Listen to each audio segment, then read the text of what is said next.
La ponencia de hoy se trata de control de peligros en el sistema de gestión de inocuidad alimentaria. Me presento, soy ingeniero químico, tengo una maestría en ingeniería industrial, trabajo como consultor y facilitador en sistemas de gestión integrado, herramientas de mejora continua, procesos técnicos y desarrollo de productos. Tengo la acreditación de consultor en el Registro Nacional de Consultores de Sencamer. Fui profesor de posgrado en la Universidad de Carabobo por 6 años y profesor de pregrado en la Universidad José Antonio Páez y la Universidad de Carabobo por 2 años en Venezuela. Trabajo en avalúos de bienes muebles e inmuebles y tengo más de 20 años de experiencia. El contenido de hoy va a ser, primero, que vamos a aprender cuál es el esquema de la FSC 22000 versión 6, el programa prerequisitos, la cláusula 8, operación en la ISO 22000 y dónde está el control de peligros, que es el apartado 8.5 en la misma norma ISO 22000-2018 y las conclusiones. ¿Qué vamos a aprender hoy? Vamos a aportar bases para una adecuada implantación en el control de peligros, conforme a lo establecido en la cláusula 8, apartado 8.5 de la norma ISO 22000 que pertenece al esquema de la FCC 22000, versión 6. ¿Cómo está compuesto el esquema? Está compuesto por la ISO 22000 más la enmienda 1 de cambio climático y incluye los prerequisitos, programas prerequisitos. Si se trabaja en una empresa de elaboración de alimentos, tenemos la 22002 parte 1. Si trabajamos en una empresa de catering, entonces es la 22002-2. La 22002-3 se refiere a agricultura y ganadería, la 22002-4 a empaques, la 22002-5 se refiere a almacenamiento o transporte, la 22002-6 a alimentación animal, la PAS 221 se refiere a comercio minorista y mayorista y comercio electrónico, retail. Y existe una adicional que va a salir este año o el próximo, que es la 22002-100, que es requisitos adicionales en la cadena alimentaria en la parte de alimentación, piensos y empaques. Adicional, el esquema FCC 22000 tiene requisitos adicionales. Los nuevos están relacionados con gestión, o sea, los que se han agregado más cambios son en la gestión de servicios y materiales comprados, gestión de alérgenos, se agregó el de cultura y calidad e inocuidad alimentaria, control de calidad, el control de peligros y medidas para prevenir la contaminación cruzada. El diseño y desarrollo de productos, por ejemplo, el estado de salud, gestión de equipos, pérdida y desperdicio de alimentos, requisitos de la comunicación y requisitos de las organizaciones con certificación multisitio. Si nosotros viéramos en una empresa de alimentos cuáles son los programas prerequisitos que exige el esquema FCC 22000, estaríamos hablando de 25 prerequisitos. Entre ellos, el prerequisito 25, que es laboratorio de análisis para parámetros críticos de inocuidad, que exige a las empresas estar acreditadas 17.025 a los laboratorios de sal. Entonces, vamos a lo que está referido al control de peligro. Siguiendo el esquema PHBA, la parte del hacer pertenece a la cláusula operación. Dentro de esta cláusula, nosotros vamos a tener en la parte de planificación lo que es el apartado 8.5, que son el control de peligros, donde se habla de los pasos preliminares, el análisis de peligros, la validación de las medidas de control, el plan de control de peligros, eh, plan HCCP o plan PPRO y la planificación de la verificación. Conforme a eso, nosotros para poder entender cómo vamos a implementar este apartado 8.5, nos vamos a guiar en el Código Alimentario que tiene la revisión 4, que es del año 2022, con fecha de publicación del 2023. Y basados en el Código, nosotros tenemos 12 pasos, 5 pasos preliminares y 7 principios. El primer paso es la conformación del equipo HACCP. Entonces, cuando nos referimos a la norma, ya no hablamos de equipo HACCP, sino equipo de inocuidad de los alimentos. Luego tenemos el segundo paso, que es descripción del producto, características del producto terminado, identificar el uso previsto de usuario, elaborar el diagrama de flujo y verificar el diagrama de flujo en sitio. Cuando hablamos de los principios, el principio 1, que es el paso 6, consiste en listar, analizar y considerar las medidas de control. El paso 7, determinar los puntos críticos de control. El 8, establecer los límites de control validados. El 9, establecer las actividades de monitoreo. La norma ISO 22000 le llama sistemas de seguimiento. Y el paso 10, establecer las acciones correctivas. La norma habla de correcciones y acciones correctivas. Y luego tenemos el paso 11 que habla de validación del plan HACCP y procedimientos de verificación, donde la norma solamente habla de control de seguimiento y medición y la verificación de los programas prerequisitos y del plan de control de peligros, además de auditoría interna. Por último, establecimiento de un sistema de documentación y registro que lo habla en su apartado 7.5, información documentada. Entonces, vamos a empezar a hablar de la conformación del equipo de inocuidad. ¿Qué nos pide la norma? Nos pide que la alta dirección comunique cuál es la responsabilidad de autoridad de los roles que son pertinentes al sistema de gestión de inocuidad alimentaria. Además, pide designar, o sea, es el responsable de designar el equipo de inocuidad alimentaria y al líder de inocuidad alimentaria. También designa a las personas para iniciar y documentar acciones, es informado del desempeño del sistema de gestión de inocuidad alimentaria y asegura la conformidad con los requisitos. El líder del equipo de inocuidad, a su vez, tiene la responsabilidad de establecer, implementar, mantener y actualizar el sistema de gestión. Gestiona el equipo de inocuidad, asegura la formación y la competencia del equipo de inocuidad y cumple con el apartado 7.2 de competencia. Ya vamos a ver de qué se trata, e informa a la alta dirección sobre la eficacia y la pertinencia del sistema de gestión. Y todas las demás personas tienen la responsabilidad de informar los problemas del sistema de gestión de inocuidad alimentaria a las personas identificadas. ¿Quién? El equipo de inocuidad y el líder de inocuidad. Entonces, estas informaciones se deben conservar a través de registros y mantener a través de documentación estandarizada. Eh, ¿En qué consiste la competencia? ¿Por qué es responsable el líder de inocuidad de determinar la competencia? Bueno, tiene que garantizar la competencia de las personas afectadas en el sistema de gestión y además de los proveedores externos, también del equipo de inocuidad y de los responsables por operación. ¿Qué debe hacer en cada caso? Tener evidencia de la competencia a través del currículum, diplomas, etcétera, determinación de la competencia a través de la descripción del cargo, análisis de los puestos de trabajo, las acciones tomadas para adquirir la competencia, formación, capacitación, subcontratación, contratación, tutorías, etc. Y la evaluación de la eficacia es a través de la evaluación de desempeño, evaluación de tareas y proyectos, pruebas, etc. Con eso se debe conservar en forma de registro que todo el personal relacionado con el sistema de gestión tiene las competencias en inocuidad alimentaria. Luego, describimos el producto. ¿Qué necesitamos en la descripción del producto? Requisitos legales, reglamentarios y del cliente. También necesitamos describir procesos y equipos y necesitamos conocer lo que es las especificaciones técnicas de productos terminados, materias primas, ingredientes, materiales en contacto con el producto, incluso origen, o sea, debe incluir todo, origen, lugar de procedencia, criterios de aceptación, etcétera. Y esta información debe ser mantenida, es decir, debe ser estandarizada. Verificar el uso previsto de usuario. ¿Qué necesitamos aquí? Manipular, o sea, entender cuál es la manipulación del producto terminado. El uso no previsto de una forma razonablemente esperado y el mal manejo o uso incorrecto del producto terminado para entender los peligros de inocuidad. También qué grupos de consumidores y usuarios va destinado cada producto y por último, ¿cuáles de estos grupos de consumidores o usuarios son vulnerables a peligros específicos? Por ejemplo, los que son alérgenos al gluten. Entonces, esta información se debe mantener. Luego, la elaboración del diagrama de flujo sabemos que es una representación gráfica. ¿Cuántos diagramas de flujo tenemos que hacer por producto y por categoría de producto y por proceso? ¿Y quiénes lo hacen? El equipo de inocuidad.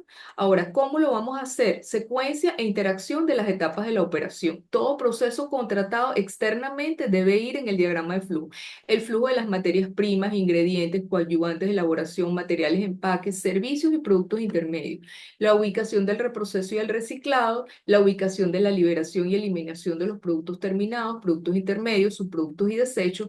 Y adicional nos pide la norma describir los procesos. ¿Qué quiere decir? Que vamos a entender o sea, vamos a plasmar en el diagrama de flujo la distribución de las instalaciones. Debemos tener los equipos de procesamiento, los materiales en contacto con el producto, los coadyuvantes de proceso y el flujo de materiales, incluyendo las personas.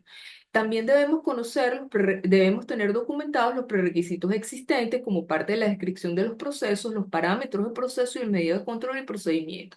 Y además requisitos externos que por autoridades legales o reglamentarias o de clientes afecten con rigurosidad las medidas de control. Entonces, esto se debe mantener. Ahora, ¿cómo hacemos la verificación del diagrama de flujo en sitio? Es muy importante confirmar con precisión el diagrama y para ello debemos usar diferentes técnicas. Ir al sitio, hacer reuniones, entender cómo se comportan las diferentes etapas del proceso con el flujo de los materiales y de las personas. Y además, este diagrama de flujo debe tener, esta verificación debe tener un tiempo determinado para ejecutarse. No puede hacerse en muchos meses. Simplemente debemos dar un tiempo de 15 días para que todo el equipo de inocuidad y todas las personas que pertenecen a la cadena alimentaria, sean relevantes para la verificación del diagrama de flujo, lo revisen y puedan dar su opinión en la identificación de los peligros de inocuidad. También se debe hacer cada cambio y cada actualización del plan de control de peligros, es decir, debería ser mínimo una vez al año. ¿Quién lo hace? Ya dijimos que el equipo de inocuidad, pero por experiencia hay que incluir a más personas. Esta información se debe conservar, es decir, nombres de los integrantes, fecha, minutos de reunión, identificación de peligros y observaciones que hagan las personas cuando hagan la revisión del diagrama de flujo. Luego empezamos ya con el principio uno, que es listar todos los peligros y analizarlos y considerar las medidas de control. Aquí vamos a hablar de tres partes importantes. La primera parte es la identificación de los peligros, la hace el equipo de inocuidad, pero debemos tener basados en base a requisitos legales y reglamentarios de los clientes el uso previsto del producto terminado y cualquier información pertinente. Entonces, este es un punto importante porque tenemos tres formas de identificar peligro. Uno, digamos, el flujo del proceso o en el diagrama de flujo o las etapas del proceso productivo, que son las fuentes potenciales de peligro que las obtenemos en los 5 pasos preliminares del HACCP, de la experiencia del personal interno, que es lo que les decía, del personal experto, externo, bases de indicadores de incidentes de la planta, información de la cadena alimentaria y proceso en todas las etapas del diagrama de flujo, instalaciones, servicios, personas y entornos del proceso. Pero después viene otra parte que son las bases científicas que se tienen que tener, igual que la identificación de peligros, que lo mantenemos en el mismo revisión del diagrama de flujo, podemos incluir esa parte. Debemos hacer documentado cuáles son las asociaciones históricas, digamos, en términos de antecedentes, retiros en mercado, incidentes de inocuidad, datos epidemiológicos, por brotes de datos científicos de la EXA, de la FCA, ELICA, y además guías y reglamentaciones que dicen las normas, leyes, decretos nacionales primero y después internacionales, entender lo que dicen los entes gubernamentales, nacionales e internacionales, el Codex Alimentario, la FAO, la Organización Mundial de la Salud, que son internacionales, y la FDA. También consultar asociaciones académicas, profesionales, comerciales, de estándares y de salud pública, como la del Codex. Entonces, con base a toda esta información, se debe levantar el listado de peligros por cada producto terminado, materia prima, material de empaque, insumos, y los peligros asociados a ello, de tal manera que se tenga toda la información para poder después ir a la siguiente fase, que es la evaluación de peligro. ¿Qué hacemos en la evaluación de peligros? Buscamos una metodología para identificar y evaluar peligro. Esta metodología la pide la norma ISO 22000, la hace el mismo equipo de inocuidad con base a las bases científicas, pero no existe como tal una metodología escrita. Entonces nos vamos a la Unión Europea, el comunicado de HACCP del año 2022, y hay también un documento de la FAO que es del control de peligros donde habla de la matriz de riesgo. Entonces definimos el peligro y lo evaluamos en base a severidad y probabilidad de ocurrencia para obtener los riesgos bajos, medios y significativos que serían los rojos. Una vez que hacemos eso, entonces seleccionamos y categorizamos las medidas de control. Lo hace el mismo equipo de inocuidad, se hace con base a un enfoque sistémico realizado por probabilidad de fallo, gravedad del efecto, ubicación con respecto a otras medidas de control, si se reduce el peligro o la necesidad de una o varias medidas de control. ¿Qué significa eso? Que tomamos las bases científicas de la parte de identificación de peligros y aquí definimos cuáles son las medidas de control adecuadas. Aquí establecemos límites para los puntos críticos de control o criterios de acción para los prerequisitos operativos que sean medibles y observables. Hacemos seguimiento para saber si esto permanece dentro del tiempo y se aplican las correcciones oportunas. Y aquí volvemos a tener otra forma, otra metodología de la Unión Europea también, de la misma Unión Europea del año 2022, que es la última versión, donde se categorizan las medidas de control en base al riesgo bajo, moderado, significativo y la capacidad de detección del peligro y la corrección de la detección. Es decir, si es alta o baja, pero el riesgo es bajo, hablamos de que las actividades que se van a desarrollar son los programas prerequisitos. Si el riesgo es moderado, se van a desarrollar programas prerequisitos operativos porque se necesita diseñar medidas de control, varias medidas de control. Y si el riesgo es significativo, entonces se evalúa y la detección tiene que ser inmediata, la corrección inmediata, entonces hablamos de un punto crítico de control. Esta información se debe mantener. Luego, ¿qué otra metodología tenemos que aplicar? El árbol de decisión de programas prerequisitos y programas prerequisitos operativos. Este árbol de decisión no está establecido en el Códex. La Unión Europea describe algo de cómo seleccionamos o definimos qué es un programa prerequisito operativo y que lleva una medida de control de programa prerequisito, pero también existe la experiencia de personas que asesoran. Entonces, se pueden diseñar preguntas que todavía, que podrían ser si el peligro es introducido a través del ambiente y es controlado en condiciones y actividades básicas de la operación, es un prerequisito operativo. O sea, ese peligro se maneja con una medida de control de prerequisito operativo.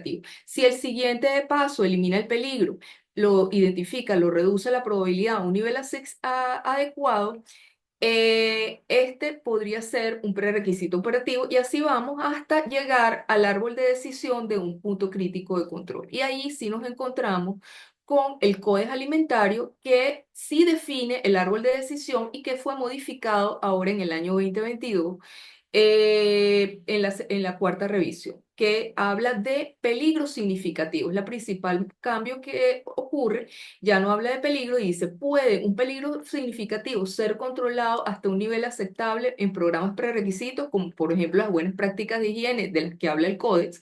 Entonces, este paso no es un PCC. Si las medidas de control para este peligro existen en este paso, no es un PCC. Si las medidas siguientes previenen o eliminan el producto significativo, lo reducen a un nivel aceptable, el paso siguiente debería ser un PCC. Y puede este paso específicamente prevenir o eliminar el peligro significativo, identificado o reducirlo a nivel aceptable. Si es sí, es un PCC. Si es no, hay que modificar el paso, el proceso o el producto para implementar una medida de control. Básicamente entendemos que un peligro significativo es aquel que requiere de medidas de control para ser controlado y que el producto con ese peligro no llegue hacia el usuario final. Aquí tenemos un ejemplo de algo muy sencillo, que es el pasteurizador, el tipo de peligros biológicos, la descripción del peligro de sobrevivencia de células vegetativas, la evaluación de los peligros, que se acuerdan que era el paso 6, severidad por probabilidad, tenemos el riesgo. Esta es la metodología basada, digamos, en lo que establece la Unión Europea. El CODES no habla de eso, sino habla de evaluación de riesgos nada más. El peligro requiere medidas de control, sí. La justificación, no alcanzar los límites críticos para eliminar la sobrevivencia, reducir la sobrevivencia del patógeno, ¿no? La medida de control aplica, sí, y aquí tenemos otra vez la metodología que exige la norma, que es el árbol de decisión PPR y PPR, y después pasamos al árbol de decisión del punto crítico de control. Decidimos en este caso que es un PCC y la justificación es que este paso reduce el peligro significativo a niveles aceptables, siempre que la medida de control sea monitoreada y la corrección sea inmediata en tiempo real. ¿Qué hacemos ahora en el paso número 8, que sería el principio número 3, tenemos que validar las medidas de control. Las hace el equipo de inocuidad antes de implementar las medidas de control y debemos asegurar la correcta validación y que las medidas de control logren el control previsto. Y se debe hacer cada vez que haya un cambio en el producto terminado, en el proceso, en las materias primas, en los métodos de distribución, en el uso previsto. ¿Cómo hacemos? Bueno, ya sabemos que los límites críticos deben ser medibles para el PCC y para el requisito operativo observables o medibles y no deben exceder el nivel aceptable en ambos casos. Aquí tenemos un ejemplo del mismo pasteurizador. Tenemos la SFCR, que es la Regulaciones de Canadá para Inocuidad Alimentaria, donde establece una guía que define cuáles son las temperaturas y los tiempos de retención en un pasteurizador tipo HT-ST para diferentes tipos de lácteos. En este caso, el ejemplo es lácteos, mezclas de lácteo con huevo. Entonces, él te define eso y después te vas al diseño en base a lo que dice el fabricante y en base a las mediciones que haces en sitio, tienes que determinar el caudal del proceso, tienes que evaluar la pendiente del tubo de retención, el tiempo en el tubo de retención se hizo para este caso hipotético, ¿verdad? Que el tiempo de retención es de 22 segundos. Entonces estamos por encima del tiempo de retención que pide la fuente de bases científicas, ¿no? Y que son 15 segundos y estamos con un diseño que es validado. Luego tenemos el paso 9, que es establecer las actividades de monitoreo para cada PCC y debemos establecer para el PCC que pertenezca en los límites de control esta medida de control y el PPRO que no haya incumplimiento del criterio de acción, porque no se habla de límites críticos, sino de criterio de acción. Tenemos que tener mediciones programadas. Para el PPRO es con base a la probabilidad de falla y las consecuencias de la falla y las mediciones verificadas. En el caso del PCC, métodos calibrados; en el caso de PPRO, métodos de verificación de las mediciones u observaciones confiables. Debemos tener en el seguimiento frecuencia, resultados, autoridad y responsabilidad; en la revisión, responsabilidad y autoridad; y casos especiales de crear instrucciones visuales, por ejemplo, para un caso de un prerequisito operativo. O sea, adicional a todo lo que ya se dijo. El establecimiento de las medidas correctivas en el paso 10, lo primero que entender es que cuando un producto no cumple con los límites críticos o los criterios de acción, se considera un producto potencialmente no inocuo y no se libera. Se identifica la causa de la no conformidad, se asegura que los parámetros se hayan controlado y se previene la recurrencia. Hay correcciones que ya sabemos que tienen que estar documentadas y estandarizadas, que es el método de identificación, evaluación y corrección del producto y la revisión de esas correcciones. Y después está la conservación de los registros, que es la identificación y manipulación de los productos potencialmente no inocuos, entender cuál es la naturaleza, la causa y las consecuencias de la no conformidad. Y luego vienen las acciones correctivas, que es identificar y eliminar la causa de la no conformidad para prevenir su recurrencia, es mantener, y debemos hacer a nivel de conservar la revisión de no conformidad, o sea, hay que documentar las tendencias de resultados, causas de las no conformidades, implementar las acciones, documentar los resultados de las acciones y verificar la eficacia de las acciones correctivas. Luego, en el paso 11, que sería el antepenúltimo paso, es la validación del plan de control de peligros y procedimientos de verificación. Aquí hablamos de verificar resultados. La persona obviamente es diferente a la que hace el monitoreo o seguimiento. Tiene que ser después de implementar las medidas de control. ¿Y para qué lo hacemos? Para saber si los prerequisitos han sido implementados y eficaces. Es decir, debemos tener procedimientos de verificación para prerequisitos, el plan de control de peligro si ha sido implementado y eficaz, es decir, plan de verificación del plan HACCP, si los niveles de peligro están en niveles aceptables, si los pasos preliminares están actualizados y además se han implementado otras medidas y se constata la eficacia, tales como auditorías internas y externas. Adicional, sabemos que en la medición hay que asegurar que los equipos estén calibrados o verificados, que el ajuste o reajuste de los equipos esté protegido contra ajustes que pudieran invalidar el resultado, contra daños y deterioros, que los patrones sean trazables a estándares nacionales e internacionales y que cuando se detectan dispositivos no conformes se asegura la validez de los resultados. También los software deben ser validados por temas de integridad. Y la información documentada, por último, es que debemos tener información que esté estandarizada, donde se establezca el estado de revisión, aprobación, conversión vigente, formato, medios de soporte, identificación, disponibilidad del mismo, es decir, los PCC deben estar en las líneas, los PPRO también, todo el mundo debe conocerlo, la información debe ser idónea, unequívoca, detallada, debe protegerse contra pérdida de integridad, confidencialidad, uso inadecuado, modificaciones no intencionales y el control de la información documentada que abarca distribución, acceso, recuperación y uso, almacenamiento, preservación, control de cambio y conservación y disposición debe estar ejecutado. Entonces, aquí tenemos un ejemplo donde ya cumplimos con los 7 principios y tenemos para un punto crítico de control y entonces definimos que el punto crítico de control es el pasteurizador, el peligro es la sobrevivencia de células vegetativas de microorganismos patógenos, los límites críticos son 83 grados por 15 segundos. ¿Y qué hacemos en el monitoreo? La temperatura y tiempo como termómetros con gráficos continuos, cuando un registrador continuo y también registro manual. ¿Quién lo hace? El operador de pasteurización. Las correcciones es recircular hasta alcanzar la temperatura de pasteurizador, informar al operador de mantenimiento si haya falla en la apertura del sensor de posición de las válvulas diversoras, repasteurizar hasta que se alcance el límite crítico y siempre que ocurra una falla se debe realizar el informe de no conformidades.